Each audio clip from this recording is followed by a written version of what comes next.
प्रश्न संख्या 3 तक हमने कल कर लिया था। आज हम स्टार्ट करेंगे प्रश्न 4 से। रिक्त स्थानों की पूर्ति करो। पहला, भट्टाचार्य के घर डैश के तेल की ज़रूरत आन पड़ी। सरसों के तेल की। ख, बैल चलता जाता और डैश भी उसके संग घूमती रहती। जब बैल चलता जाता था तो उसके साथ क्या घूमती थी? घानी। घानी क्या होती है? जिसमें हम सरसों के बीज को पीसते हैं। बैल के गले की घंटी डैश करती रहती। कैसी आवाज़ करती रहती? टूंग टांग टूंग करती रहती। पंडित रोज़ आते और यह देखते, पर उनको अचानक गहरा डैश हुआ। क्या हुआ? आश्चर्य हुआ। पंडित चोटी को डैश हुए सोचने लगे। पंडित जी जब सोच रहे थे तो अपनी चोटी को क्या कर रहे थे?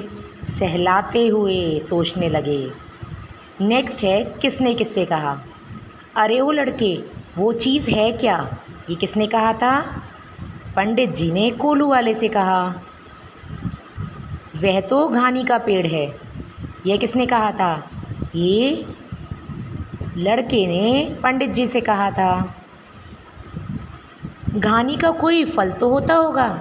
ये किसने कहा था? पंडित ने कोलू वाले से कहा। उसे फिर से दौड़ाने के लिए मैं आ जाता। ये किसने कहा था? लड़के ने पंडित से कहा। कोलू वाला सच ही तो कह रहा है। ये तो पंडित जी खुद सोच रहे थे। तो पंडित जी ने स्वयं से कहा या पंडित जी ने अपने आप से कहा। राइट। नेक्स्ट देखते हैं प्रश्न 7। अंतर समझो और वाक्य प्रयोग करो। इस प्रश्न में आपको क्या करना है? 2 शब्द हैं जो बोलने में समान लगते हैं। बैल, बेल, घंटी, घटी, शास्त्र, शस्त्र, बट इनके अर्थ भिन्न भिन्न होते हैं। तो आपको शब्द का अर्थ समझना है और उससे वाक्य बनाना है। जैसे पहला शब्द है बैल। ये एक तरह का पशु है, देखा है ना, जो बैलगाड़ी होती है जिसे वो खींचता है, बैल। बेल, बेल कहते हैं एक तरह का प्लांट की जो लता होती है, जिसे हम लता कहते हैं, जो नीचे लटकी रहती है ना, उसे कहते हैं बेल।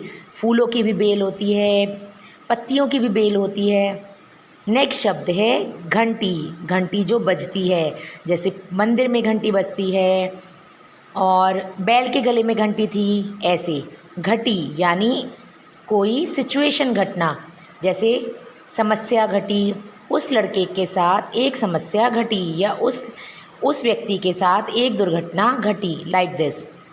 नेक्स्ट है शास्त्र। शास्त्र मतलब जो पढ़ते हैं, पुराण, किताबें, जो पहले के ज़माने में जब कोई पोथी होती थी, किसी तरह की किताब होती थी जिनसे हमें नॉलेज मिलती थी, उन्हें कहते हैं शास्त्र। शस्त्र, शस्त्र होता है एक तरह का औजार, जैसे कुल्हाड़ी है, तलवार है, ये सभी क्या होते हैं? शस्त्र होते हैं। बंदूक है। तो आपको इनसे अलग अलग शब्दों से अलग अलग वाक्य बनाने हैं। ये आपका होमवर्क है, ये आपको स्वयं करना है। नेक्स्ट, समानार्थी शब्द लिखें।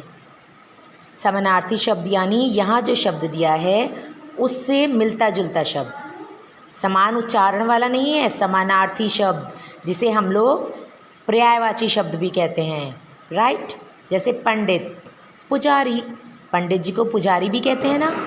पाठशाला, जिसे हम लोग विद्यालय भी कहते हैं, जिसे इंग्लिश में हम लोग स्कूल बोलते हैं। वक्त, वक्त मतलब समय।